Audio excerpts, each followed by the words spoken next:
traveling the PD. My name is Trav Robertson. I am running for treasurer of South Carolina, and I served as the deputy state treasurer for a period of time between 1999 treasurer of South Carolina and 2006. And so the treasurer is the state's banker, essentially. They handle all of the money. They put the money in the right bank accounts. They invest the money. They handle the tuition prepayment program, the Future Scholars Program, the Unclaimed Property Program, and several other issues or programs that have to deal with the incoming money, LGIP, and whatnot. And we appreciate you having us this evening. Okay.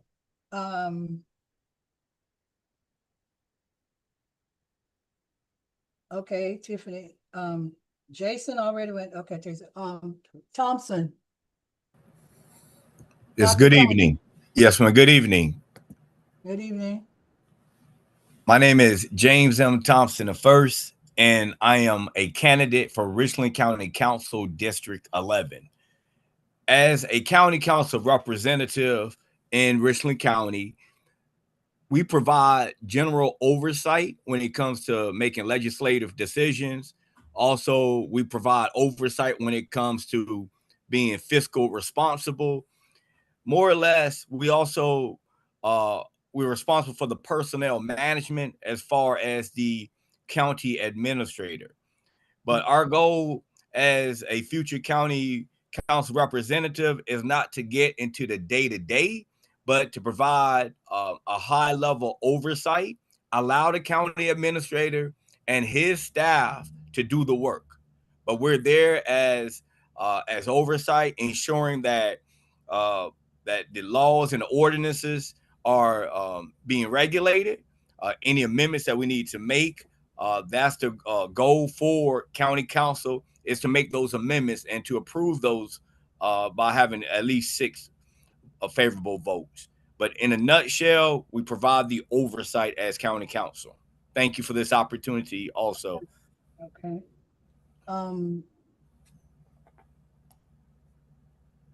Everybody was able to introduce themselves and tell what office they were going for, right? Yeah. Okay.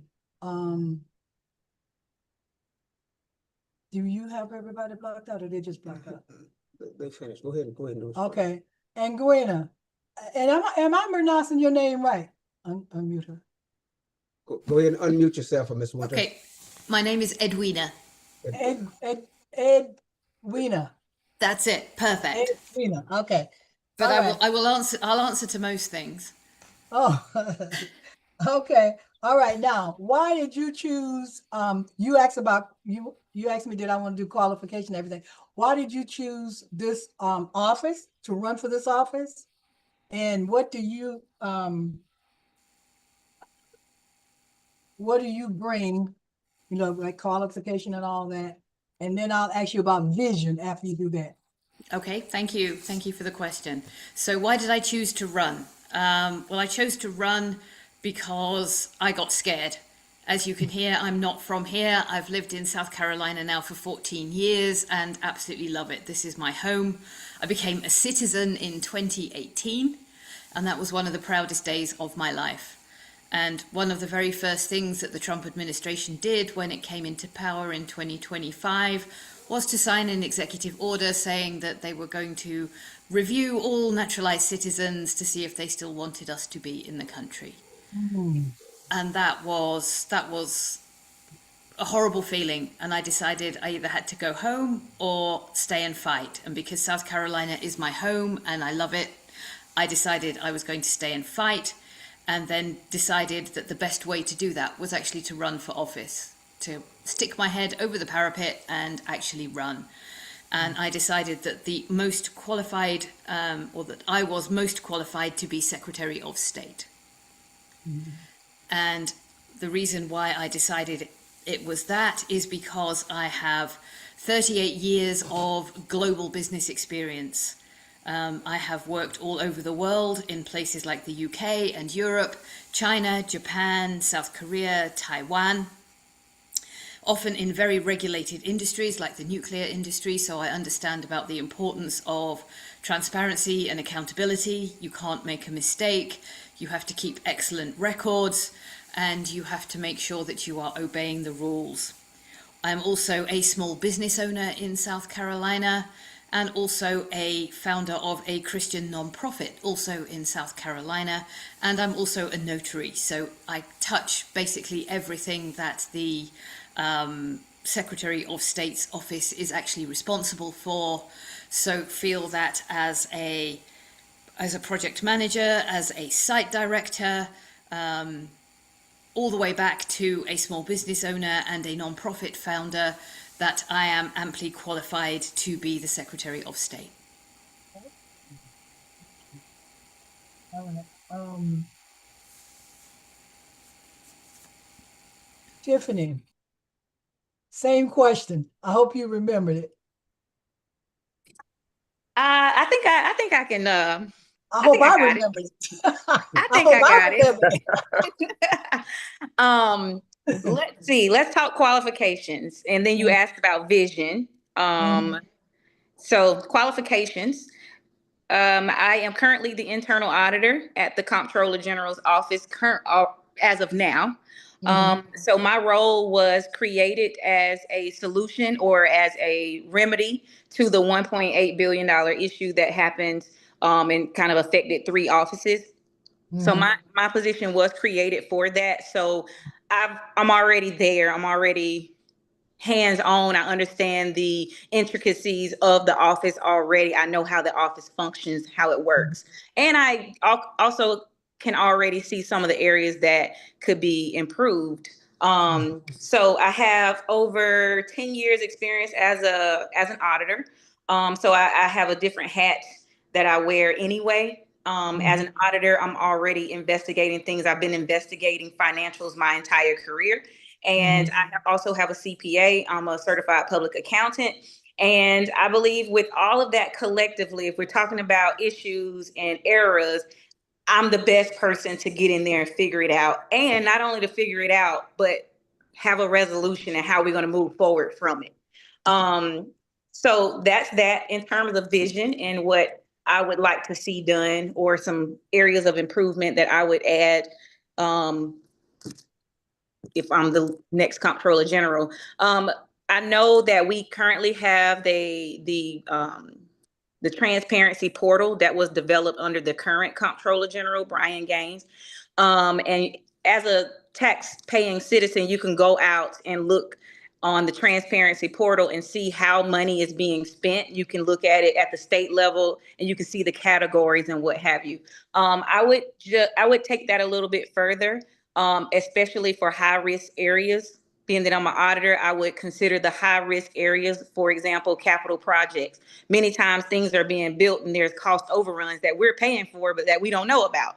So I would add more detail and make it crystal clear the areas that are high risk, so that any taxpayer, if they, for example, they're interested in how much have we overrun in Scout Motors, you can quickly see that, so we can start sounding the alarm before it gets to 100, to millions of dollars. So I would add the high risk areas. I would also add a year-over-year analysis, where it's about a 5-year window where you can quickly see in graph form how what's changing. Like, oh, this agency spent more in supplies this year, that agency spent less, or whatever the case. But some quick views that even if you're not an accountant or accounting person, that you can quickly take a look and see, oh, this is how we're trending this way. So those are some things I would do to improve the current office. And obviously, as much as possible, try to make some of our processes a little bit more automated.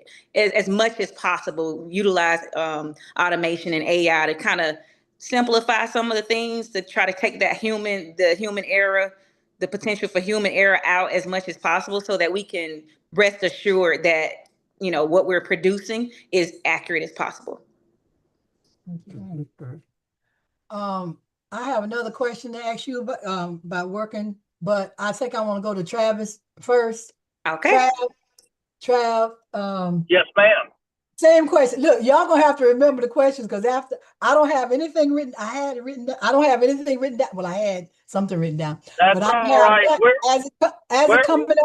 When I hear y'all talking, questions come up to me, and see like we don't have anybody else that's asking questions on the chat, so it's on me and my husband. We're gonna have to do it.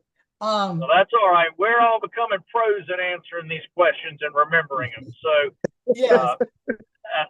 the, the, the truth is this, is that, you know, and my fellow candidates are going to be tired of me saying this by the time it's over, but the money that comes into the state treasurer's office is not Curtis Loftus's money. It is somebody's overtime. It's somebody's double shift. It is somebody's hard work. And it should be treated with respect. And the treasurer's responsible for putting that money into the correct bank accounts, keeping the correct notations, keeping the correct paperwork, and making sure that's transferred to the comptroller general appropriately. But also, you know, we give Curtis Loftus $165,000 a year. We give him a defined benefit retirement. We give him health care, dental, eye, vision, and we give him a free gas card. We give him a free car. And he has one job, and that's to put the money in the right accounts, manage that money, make money on the money, report the earnings on the investments to the Board of Economic Advisors, the General Assembly, so they can appropriate it, and then make sure that he gives the appropriate information to the Comptroller General. And the simple truth is that didn't happen. And Curtis Loftus lost $1.8 billion. He lied about it to the taxpayers, the people that worked that overtime. And then he lied to the state Senate when they were doing their job. And then he goes back and he comes back 2 or 3 months later and says, oh, well, I was wrong. It's really an accounting error. And then he tries to pawn it over on the Comptroller General and blame somebody else months later. We deserve better, and you need a state treasurer that's going to bring financial transparency, financial stability, and financial accuracy to that office and work hand in glove with the Comptroller General, not have an adversarial relationship with that office. And I think that, you know, that there needs to be a lot more financial transparency to the Comptroller General candidate's point just a minute ago. And that would be one of the things that I would strive to do and make sure that the lessons Grady Patterson taught me as his deputy of honor, integrity, and character in dealing with the people's money is restored to that office. Okay. Okay. Now the question I want to go back. Jason, are you still here or you left? Yes, ma'am. Okay, you still here. Okay. I am. All right. It was something I wanted to ask you. I have to keep looking at the book to see who what office you. Okay, Jason, Secretary. That's all right. Okay. As second, if you, I hope you didn't answer this in your introduction. If you, That's all right. if you won the office of Secretary of State, what's your vision and what's your vision and where would you go? Where would you carry the state? Yes, ma'am. Well, first I would say, number one, we need to build a stronger relationship with the Federal Trade Commission. One of the things happening in our state is a lot of deceptive charity funding that's happening here. For instance, there was an organization called Cars R Us, and they called themselves partnering with the breast cancer movement here. And they raised $45 million. Now, out of this $45 million, under $130,000 was only allocated to the actual work and operations. Now, if you look at that, that's only about around 0.28%. This is an issue when we're raising that amount of money. but we only actually properly are allocating literally under 1%. That's a huge issue here. Now, one of those issues also is fraud. There's a lot of fraud going on top of the deceptiveness. We got our identity being sold to the dark market. That's an issue here for our state, for our nonprofits, for our businesses. The local ones are playing victim or being brought victim to these type of things going on. One thing I announced the other night, I'll be taking satellite offices. That'll be what I propose to our legislators here, that we utilize some of the state agencies in every part of this state, every county. A lot of issues I've ran into working with charities and businesses is that they always have to run to Columbia to get any access to the Secretary of State's office outside of making a phone call, which we know most of our business owners are really tied up before 5 p.m. I believe we can really strengthen the charities, the nonprofits, the businesses, if we have access that's available to them directly in their county itself. Now, partnering with these other state agencies in these counties will make us be able to have an office there, a satellite office, without going hard into a new budget line item. Now, one of the state agencies I specifically speak on a lot that usually has vacant offices is our DMVs in these counties. So I will deal with our new governor, hopefully that's getting into this good old state of South Carolina on the Democratic ticket come November, and we'll work that out. Thank you, ma'am. Okay. All right. Okay, has everybody answered that, Oh. those questions? So I got some more that I'd like to ask for everybody. Okay. Okay. Okay. You haven't Okay. asked me about my vision yet. There you Okay, go. Okay. we got okay. everybody. And go ahead. Okay, well, Where you gonna carry South Carolina? well, I've got lots of ideas. Like I say, Secretary of State's office, all about business. If you look at the Department of Commerce website, it's all about bringing big businesses into South Carolina. So the small businesses are utterly neglected, and non-profits really are not mentioned at all. So for me, I would want to make the Secretary of State's office an engine for small business and non-profit growth, and to make it easier to be able to set up a business. It shouldn't matter where you are in the state. You should be able to easily set up a new business. You should be able to go to a place. I'm thinking about maybe using libraries as a potential for some offices all over the state, so that people don't have to travel to Columbia. As Jason said, that's a real barrier for some people. And then I try and make that office a one-stop shop, so you could actually set up your LLC or your non-profit in one day. You would have access to grant funding opportunities, funding opportunities, be able to speak to a bank, be able to look at business education, so that you really had some ideas about what you wanted to be able to do and to be able to get it in one place. The other thing that I would do is really try and tighten up the office to make it much more of a consumer watchdog. There are stories of people who are being continuously arrested in South Carolina, who are LLC business owners, who are allowed to continue their business. Just, it should be deregistered once you've been arrested 17 times, I feel. So I think that education for fraud, education for scams, particularly among our seniors, is really, really important. We need to make sure that they are alert and aware and looking out for all of these scams, and make it really, really visible. And we should also finally really make sure that we understand what is going on in the State House. It is a dark place where there are all sorts of deals that go on behind closed doors. We don't know who is lobbying, we don't know who is bringing money into the state, and we don't know who is doing the deals amongst themselves in the state. And as Secretary of State, I would certainly be out there reporting all of the time about what is going on in the State House, to really make sure that people can see who is being affected by the money that's coming into the state and where it is going. So those are really the three major platforms that I have So really, advocacy for small businesses, make it easier for all small businesses and not just people who live in Columbia.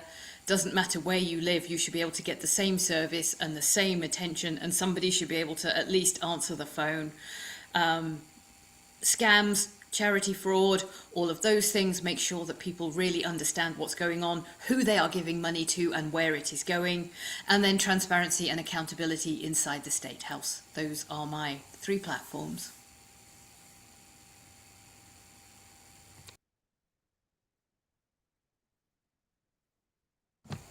You've muted yourself. I said, everybody has given their vision, right?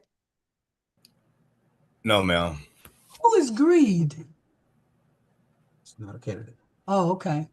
Okay. Who did not give their vision? I have not, Mrs. Street. Oh, excuse me, Ms. Thompson. Dr. Mr. Thompson. Dr. Thompson. Okay. Well, thank you again for this opportunity. I believe it was a 2-part question, Mrs. Street or First Lady Street. The first part, you said something about our qualification, and then you went on to our vision. I want to begin with my qualification. My qualification, I want to start going way back to when I first became a science teacher in rural Lancaster County, a 7th grade science teacher over 20 years ago. From there, moving on up, overseeing a $3.6 million grant, a Gear Up grant did Gear Up, helping to prepare students for a STEM career or for industry upon graduating high school. Continued on that educational journey, became an assistant principal at Hand Middle School in Columbia. But even beyond that, doing the community work, helping to organize different organizations, primarily a fatherhood initiative in Lancaster County. Also help those young men who were recently released from incarceration, needed a second chance. We established through Faith, Hope, and Victory Church, the Powerhouse Initiative. That Powerhouse Initiative has been in existence over 20 years. It's still thriving. So I do a lot of the community organizing, not just community organizing. I sat on the Hospitality Advisory Tax Committee, also served on a Landmarks Commission for the city of Lancaster. But here in locally in Richland County, the work that I've done extensively throughout Richland County, through Richland County School District 1, helping to transform lives. Went to higher education, became a dean at Voorhees University, worked at 3 different institutions. My highest level degree is a PhD in education administration from the University of Southern Mississippi, with 2 minors, one in instructional technology, and the second minor is in research and statistics. I also got my MBA. I believe, based on my extensive background in academic or educational attainment, with my experience working in K-12 higher education, also my experience in community development work and organizing, and now I serve as the workforce development manager at the South Carolina Commission on Higher Education. My career is full circle, helping K-12 students to get to higher ed. Now I'm really focused on meeting students wherever they are. It could be someone who is 18 to someone who's 60 years old, meeting them and helping them to navigate the career pathways. There's so many different career pathways out there. We have to see, how do we help develop the citizens in District 11, and not just help to develop the citizens in District 11, but to think about the economic development, the impact we'll have overall in our community when people are able to find employment, gainful employment. And that leads to my vision. So I got 3 points I want to focus on, and each one has different layers to it. But the first one is the infrastructure integrity. The second one is institutional integrity. And the third one is economic integrity. And I don't want to go too far in each one, but for the first part, for the infrastructure integrity, is basically about looking at the penny tax, what was promised years ago, ensuring that the county go back and complete those projects that they promised that they were going to complete. So for full transparency, I will propose that the county will have an outward facing dashboard that will provide the citizens in District 11 and throughout Richland County this dashboard that they can go to, look at the project timeline, the estimated completion date, and how much money is being allocated to specific projects. I also will tie that back into fiscal accountability, making sure that what they promise that they will follow through, which is so important when we want to elect these public officials and we're not holding them accountable. We must hold people accountable. The second platform concern that I want to pursue is the institutional integrity. When I look at the institutional integrity, it begins with ensuring that the people in District 11, the Eastover, the Hopkins, South Middlefield, and various other locations, that their overall health is the priority in District 11. We got to make sure we focus on the institutional integrity of our health. If our health is gone, all is lost. We need to prioritize that. You have certain locations out there in Eastover that is qualified as a food desert. How do we ensure that we can bring fresh fruits and fresh vegetables to that area? Currently, I am a fellow in the South Carolina Economic Development Institute. In this institute, our main job is to see how do we help bring different companies, and how do we ensure economic mobility? How do we ask corporations to come into our community? We got to do a lot, especially in that area, because a lot of folk, they say certain things about District 11, but District 11 has a lot of potential. Another part I want to focus on is the EMS response time. It takes an EMS so long to go down there to Eastover, to Hopkins. And then if it's a true emergency, what happens to those patients when they begin to code? You don't have an ER, so they have to go to the VA. VA is not the trauma center. But our thing is to ensure that we have the public safety and a public service that's going to be equipped to work with the citizens in that area. Another point under the institutional integrity is ensuring that we are not committing any social injustice at the Alvin S. Glenn Detention Center. We hear the horror stories that's going on, but we need to make sure that they have an administrator who is qualified to run that Alvin S. Glenn Detention Center. We need to make sure people have the professional development to do their jobs, but also we need to ensure that 47% recidivism rate will go down. It shouldn't be a revolving door. When people go to Alvin S. Glenn, they should never go back to Alvin S. Glenn. So we need to give them an opportunity. We need to look at workforce development, even with those inmates there. We need to also look at second chance program, because they deserve an opportunity. We need to humanize what we do, because that will impact our entire community. And the last one, in economic integrity. I already talked about the workforce development, but also workforce development. How do we look at work-based learning? How do we tie in corporations, making sure that the corporation, their high needs jobs are being fulfilled, but also looking at the academic institution, Midlands Tech College, making sure that their curricula is directly aligned with workforce needs in District 11 and also throughout Richland County. All of this will lead to a higher quality of life for all citizens. And my goal, this is about my fourth or fifth different candidate forum, and I'm always telling people, you need to research your candidates. You need to ensure they don't have anything trapped in the closet. You need to ensure they don't have no attachment to any special interest group. And one thing about me, I'm not attached to any special interest group. I refuse to take money from folk who want me to push their agenda. I refuse. I don't want to have no strings attached. I want to advocate for all people. And I've been advocating for the past over 20 years. I will continue to advocate. And that's basically my platform. Thank you for this airspace. Okay. All right.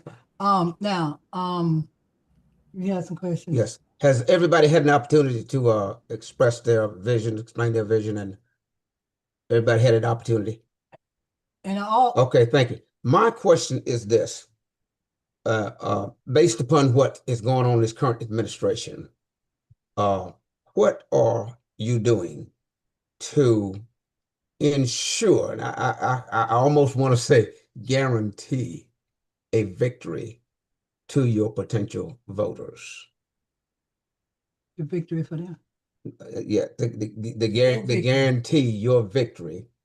And it's almost like saying, I know I'm the one, but what are you doing to assure me, if I'm a voter, that we are going to win this? We need to win this. We can't lose this. Does that make sense? And I'll start off with Edwina.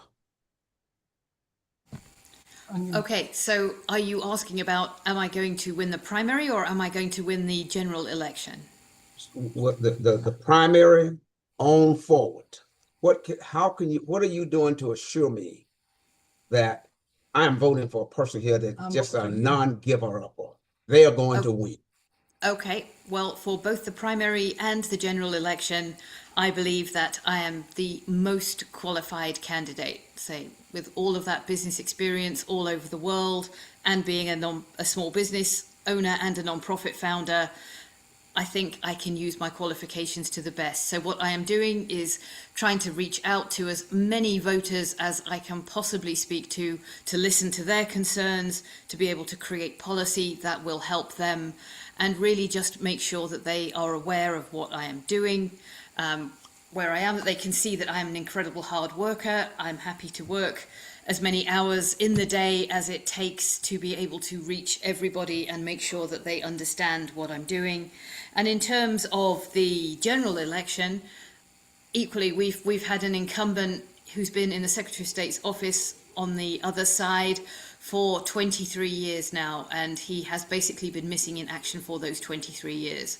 So I am talking to people so that they understand that I will work very hard for them. It's interesting, I have a triple Trump voting friend who actually donated a significant amount of money to my campaign because he said, I don't like your politics, but I know you will work yourself to the bone for the people of South Carolina as Secretary of State. And I feel that by getting that message across, I am very confident that we can win and put a Democratic Secretary of State into the State House to do some good work. Thank you. Mr. Robertson. I think it's a very good question. And I would like to say, I think that all of the people running for office, Pastor, whether they have primaries or not, have taken the first step to ensuring a victory, and that is by putting their name on the ballot. The truth is that running for office is something you have to feel called to do, but also it can be unforgiving, but also it can be a circumstance that is sometimes thankless. And so I would like to say that I think the candidates who put their name forward and who are on here tonight are the candidates who are demonstrating that they have the ability to win and they have the drive to win and they want to win. And so I think that's the first response to your question. The second is that, here I am right now. I am on the road. I've done calls all day long. I'm on the road in the PD, 2 hours away from where I was making calls, and I'm doing a Zoom with you tonight so that I can get to where the people are, but also take the time out to communicate with you and your sphere of influence as well. That, in my opinion, demonstrates the person who has the desire and the want and the willingness to go above and beyond to win. I'm also on the phone raising money. And the simple truth is, and all candidates will tell you, it's the most horrendous part of running for office, but you have to do it. There are 3.3 million registered voters in South Carolina.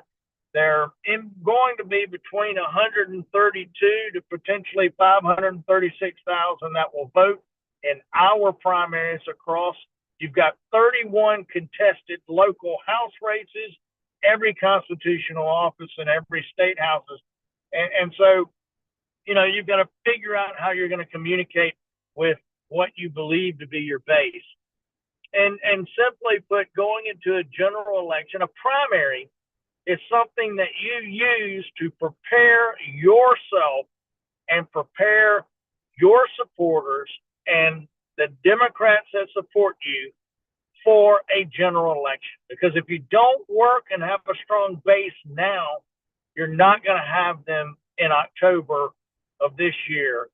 And so that's one of the things that I'm working on and working towards, because after June the 9th, you transition. Primary elections are completely different. And so you have to figure out a path how to keep your base and those who voted for you engaged, but also expand the number of people who will support you. And in South Carolina, we have 46 counties.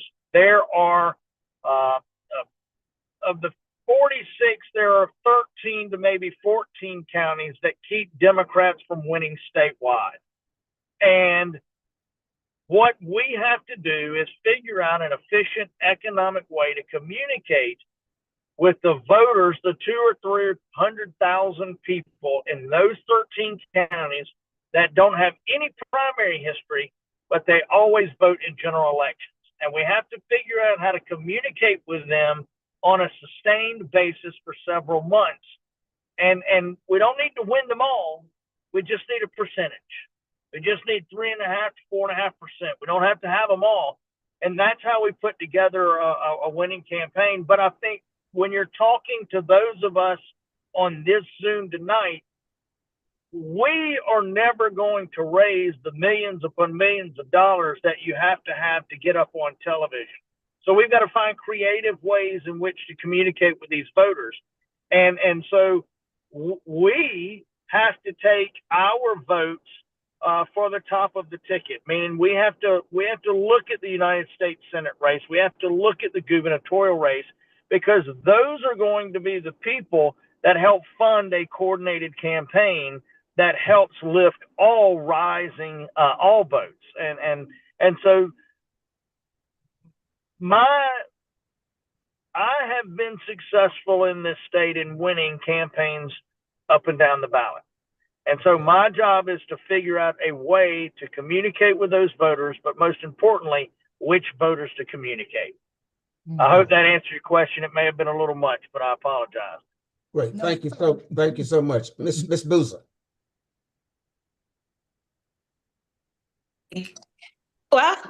Well, Trav, that was beautiful and that was brilliant. So thank you for all of that. I learned wisdom. it from you. I learned it from you. Totally, you definitely did it.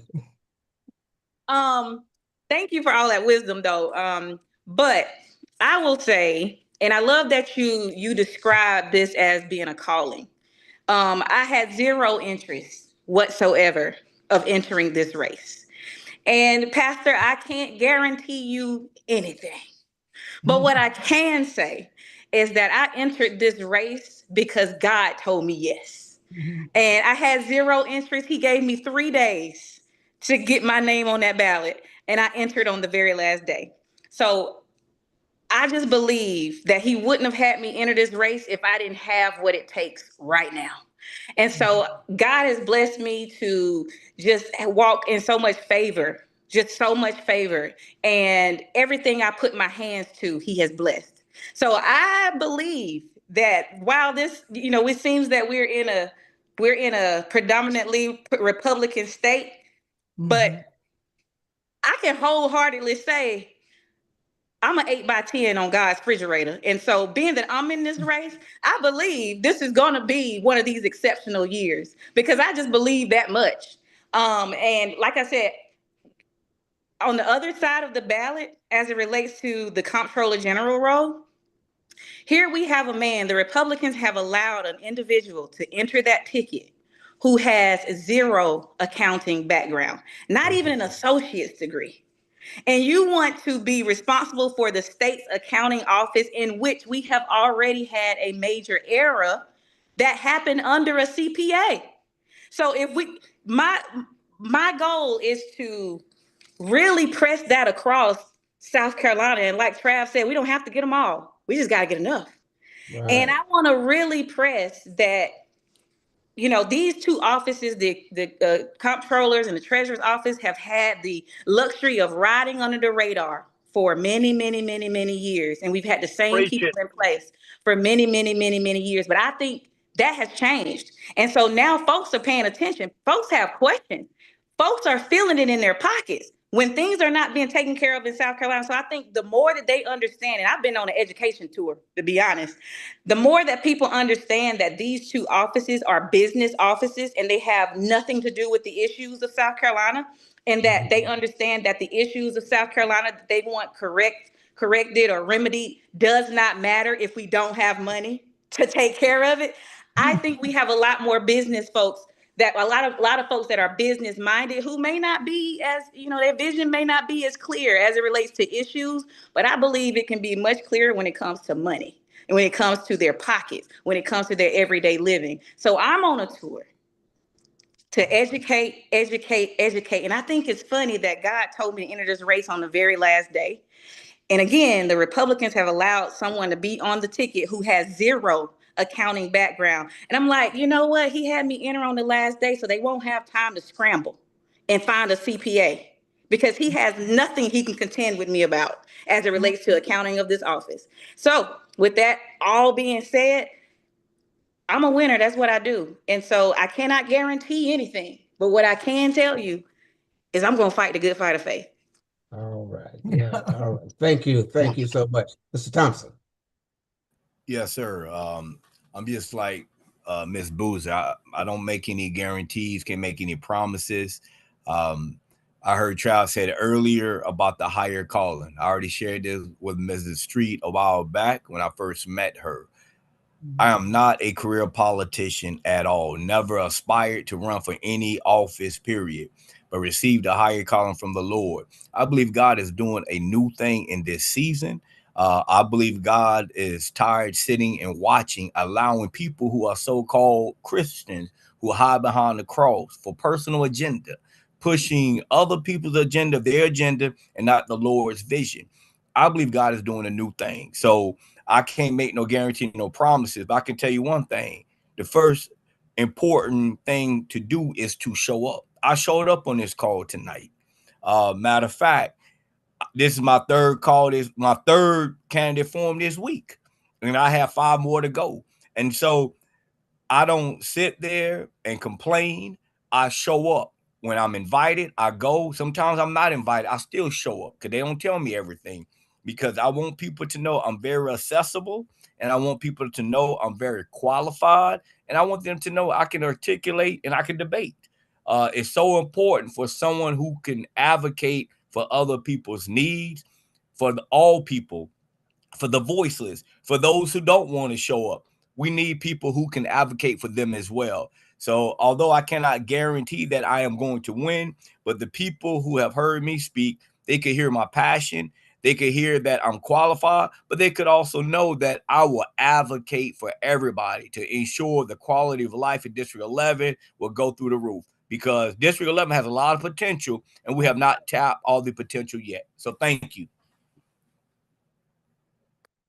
Thank you, sir, so much. Now, understanding that I had a reason for answering that question, and nobody can guarantee, but I think we all know that we're at a critical moment in time where there is no ultimatum. We have to win. We must win. And that entails me finding out what each candidate, how far have you gone to, what will you not do to reverse this mindset and this misinformation and disinformation, and so much that is going on in the voters, particularly the young voters. I think that we have to really lay out some plans to reverse this mindset that a lot of our young voters have embraced, and particularly in the area of, my vote don't count, so forth and so on. And so this is why I understand you can't guarantee me, but you can get me pretty close. And I thank you for your answers. All right, do you have anything? Oh, I thought you had something else. Okay.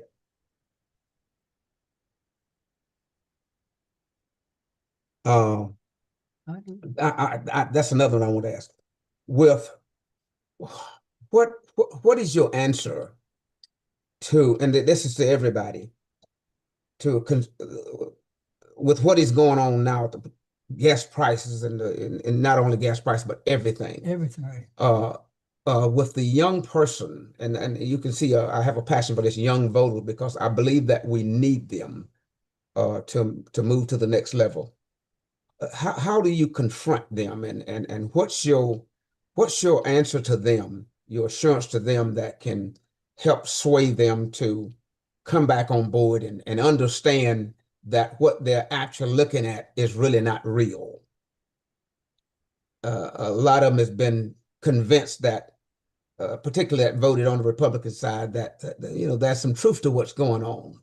So how do you convince this voter to make a change and come back and face reality and deal with reality? That's to everybody, and I'll begin with and take a minute to do that, a minute and a half at the most to do that, Mr. Thompson. Absolutely. Thank you so kind for that question. I believe we're not in the business of trying to convince folk about their political views and about their beliefs. One thing, being an ordained minister, what I've learned about the journey of life is that if you want to bring people to Christ, you got to walk that walk. It's not just about talking. It's not just about trying to beat people across the head with the Bible. How do you live your life? A lot of stuff that's going on in this world, people are being misled, misguided, is because of how the people that they're watching, the people they're trying to mimic. We need to be bridge builders and not dividers. As long as we continue to live in this polarized community, this polarized state, this polarized world, this country, and we fight with gas, that's not the solution. The solution is we got to fight it with love. We got to fight it with kindness, but we got to mobilize the people, and we have to let them know it's important that your voice matters. Your vote count, and stop being so reactive. We wait for something to happen, and now we want to respond. No.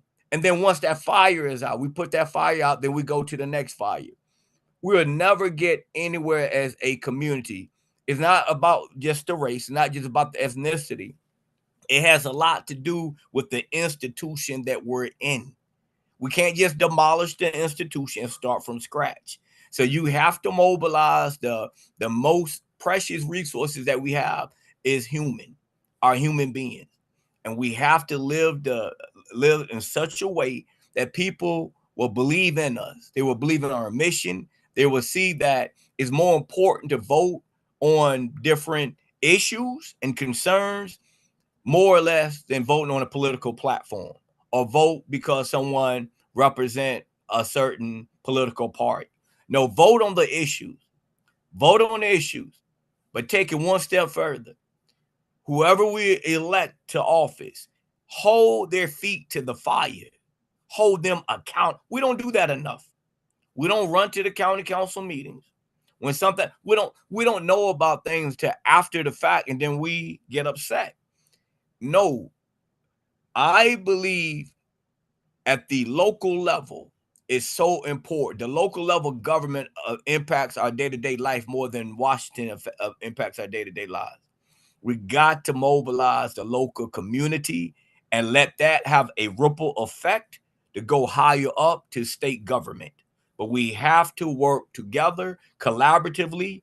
We have to build bridges and not divide, and not just focus on just someone's race and ethnicity. We have to bring people from the other side and stop looking at just the other side. We are of one race. The last time I checked, the human race. Thank you. Okay. Thank you, Dr. Thompson. Ms. Winter, same question. Thank you. And that's a great question. And it's one that I've been pondering for a while and trying to really work my campaign around. And I think what's really important is trying to meet people where they are. The young people are disenfranchised and disengaged for various reasons. Life is hard. And I think many people feel there's very little future, so why should they bother to vote? If their vote doesn't count, why would they bother? So I think it's about listening and understanding where their concerns are and meeting them there, acknowledging that their concerns are real, that their thoughts are real, and really trying to walk with them. I work as a spiritual director, so I spend a lot of time walking alongside people on their journey and acknowledging that their journey is real and that their journey is important and that they are extremely valuable people. And I'm trying to do that exact same thing in the campaign, so that they understand that somebody is actually listening to them and cares about them. It doesn't matter what their colour is, where they came from, what languages they speak. I don't care. They are people and they are really, really important. And as Tiffany said, part of what I'm having to do in the campaign is education. It's educating them about what the Secretary of State does and why it's important and why they need to care about it, and how that can then help them in the future to actually fulfill their dreams, that they can actually set up their side business, they can set up a new business, they can create work so that they can actually provide for their families in a dignified and meaningful way, so that they can actually start to create generational wealth, so that they know that their children have something to look forward to as well. So I think it's really about trying to give hope. It's really about trying to give hope and knowing that they can succeed, because then if they can see a future, then they will become more engaged in society. Mr. Thompson's absolutely right. We need to get them engaged at the lowest levels of a local level so that they understand. Help them to join a Rotary Club, help them to be poll managers, help them to just engage in society, be part of community, and realize that they are valued and really, really necessary, and that we need their energy. And that is really the way that I am trying to bring some of those people along. I don't care how they vote, I don't care who they are, I don't care what they've ever done in the past, but we need to give people hope for the future, and that I hope will engage them. Wonderful, wonderful. Thank you so much. Okay, Ms. Boozer. Hello. Okay. So I kind of got a little bit different of a take on this, if I can just take us down a little road really quickly. Okay. I have a daughter. My daughter, if for those of you who don't know, my daughter, she's 20, so she's a Gen Z. Your face, Mama D. I know it throws the people off. I got you. So my daughter, she's a Gen Z. And something that's a little bit different with Gen Z, they're not necessarily living in the times of being unaware.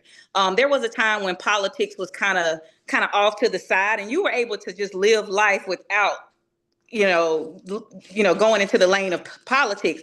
That's not possible today. So I think Gen Z is more energized to get out and vote than we probably give them credit for, because you got to realize these kids are on TikTok. They're seeing the day-to-day. They're seeing the day-to-day effects in a way that millennials and Gen X, we have disengaged from. And so I think the biggest, in my opinion, I think the gap is getting that Gen X and those millennials back out to the polls. Because I believe that this is a group of people who are just tired. They tired, and so they don't believe their vote counts because they're so tired. We went to the polls in our early 20s. We went to go make that difference, and our state is still red. We can't seem to get out of the red zone, and so I believe that the group that really would make that difference is the millennials and the Gen X, because I just believe we have reached the place of just being fatigued, and so we've just let it happen, versus Gen Z, because this is affecting their direct lives. Some of them can't go to college, or they're going to college, they're collecting a whole bunch of debt. They definitely can't even think about buying a house. They're seeing the effects of just inability to do.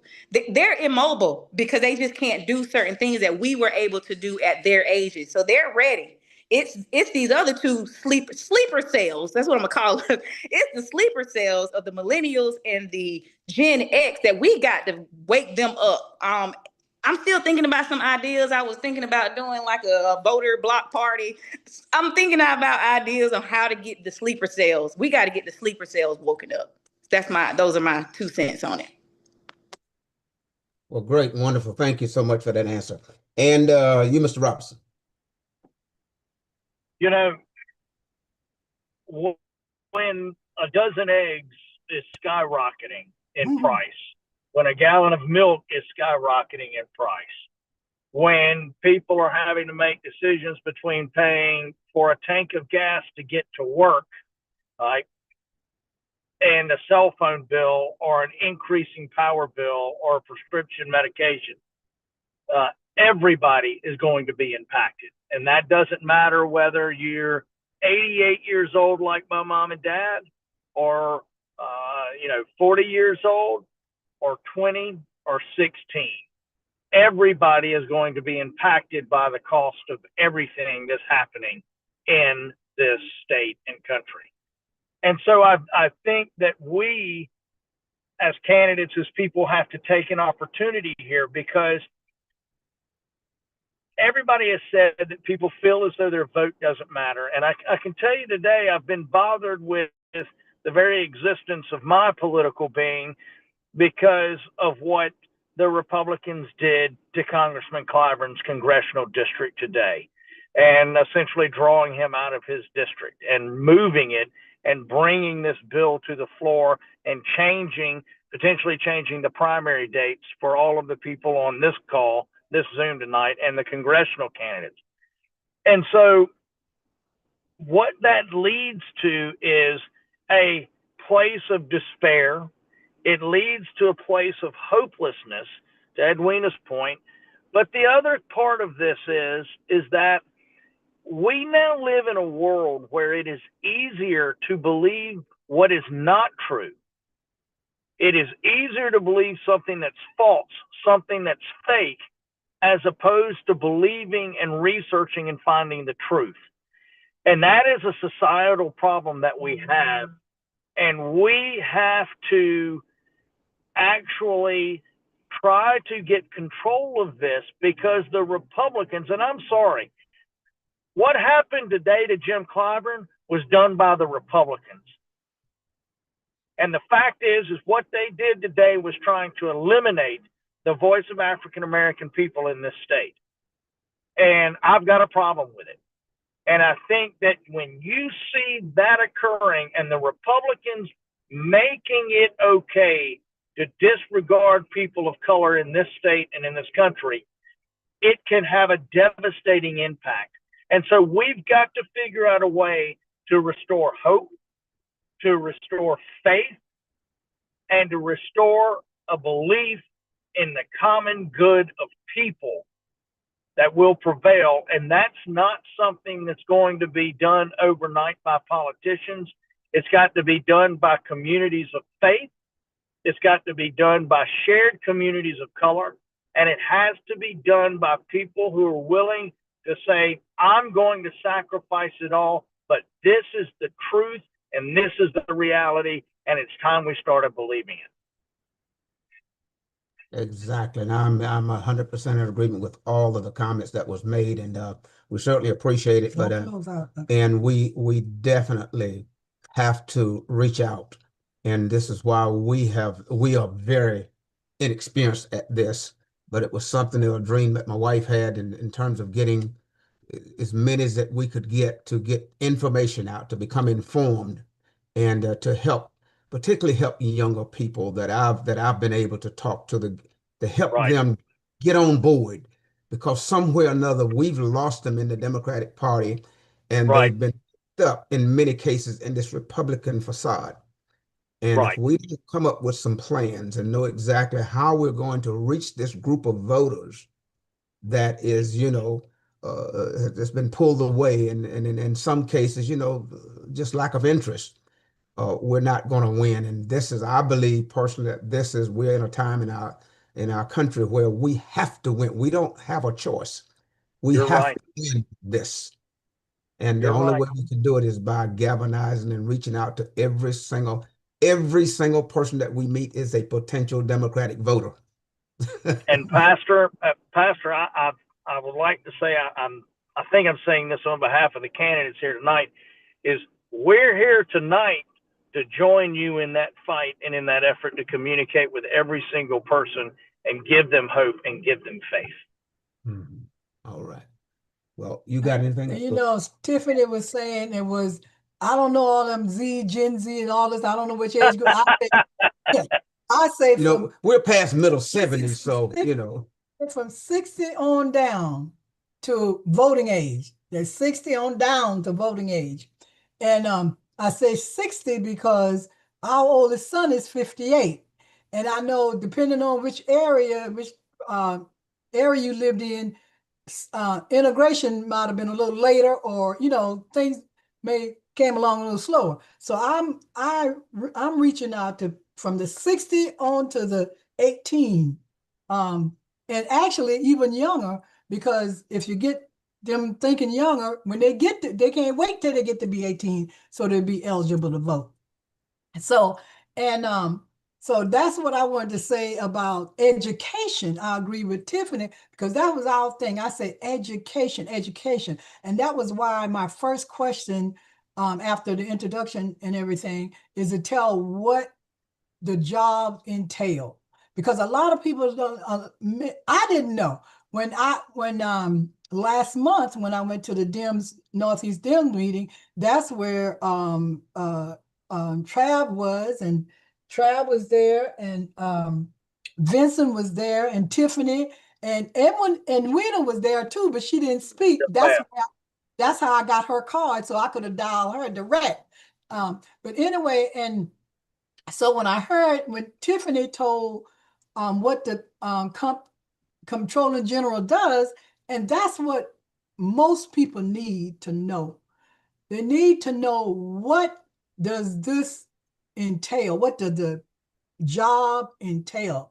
What does a Secretary of State do? What does the Treasurer do? What do the Comptroller General does? And how does that affect me? And one thing that Tiffany said in the meeting, she said, we, the Comptroller General, see that all the bills get paid, make sure. And one thing I told when she was answering, I said, well, Tiffany, I want to come back to you on that.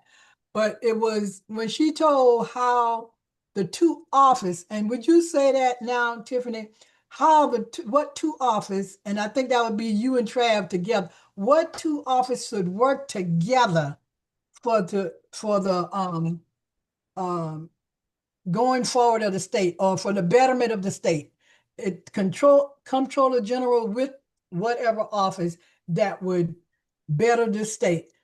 I hope you know what I'm meaning. Yeah, it's the accountant and the banker should work hand in hand. They really are two sides of the same coin.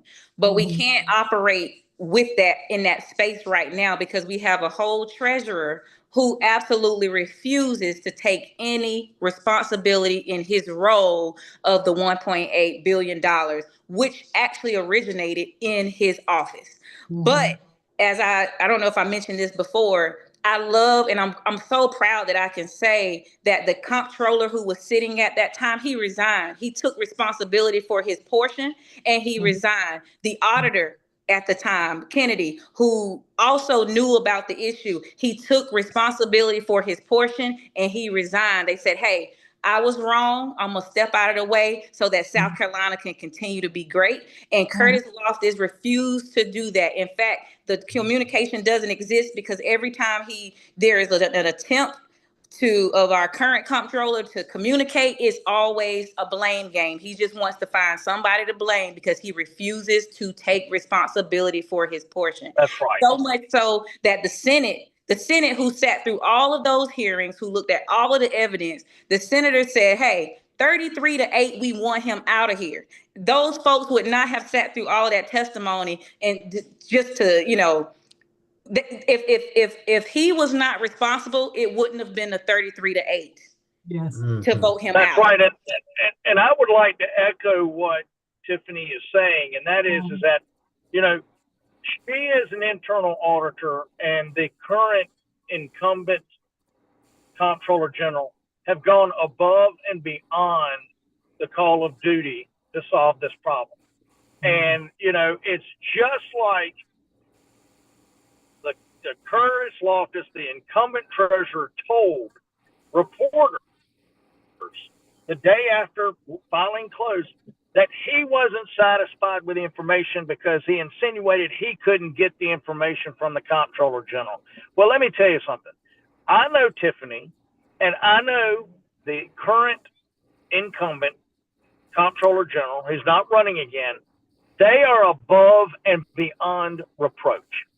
They have done everything they can to solve this problem. And the reason South Carolina is under investigation by the Securities and Exchange Commission, and the reason they can't sell bonds, has nothing to do with them. It's all on Curtis Loftus. But I promise you this, if I am the treasurer of South Carolina, I will work hand in glove with the comptroller general. And I apologize. I've got to drop off because I've got to make another call. Well, that's okay. Amen because to that, we're supposed to go to 8, and we're just about there. So that's fine. Thank you so much. I'll see you all soon. Okay, Bye, but let me See say you. this before you go. I Yes, ma'am. believe that every one of the candidates that's running for treasurer and controller general and secretary, y'all are good. That's why I wanted y'all on. And we are streaming. So even though we don't see many on Zoom, we are streaming. My husband did get us to stream. So, and I wanted to stream, and that's why I wanted to go to the state of the state of South Carolina, because everybody in the state of South Carolina who is voting have to vote for you all. So Yes, ma'am. yes. So Thank you for putting this together. Okay. Thank you, and we want you to know that we really appreciate it. We're honored to have you. You have trained us and helped us in what we are endeavoring to do, and We helping need us your to prayers. reach out to people. So we really appreciate you taking your valuable time to come and share with us today. And we wish all of you the best of success. Yes. And wish that all of you become what you desire to become. Now we know that somebody's got to win, but we just hope that all of you can do it. One seat there. Right. We know something. One seat there. And so thank you all, and God bless you. We'll keep you in prayer, and we're going to win. Thank you all so much. We Thank need your you. prayers. We need your support. And thank you so much. And the fact that you've taken the time this evening to do this for us I'm just really grateful. So thank you so much. And any other information we can actually provide to you, just please don't hesitate to reach out. Okay. Thank you. Thank you, dear. Well, good night to everybody. God bless you. Good night. God bless. Thank you. Bye-bye. All right.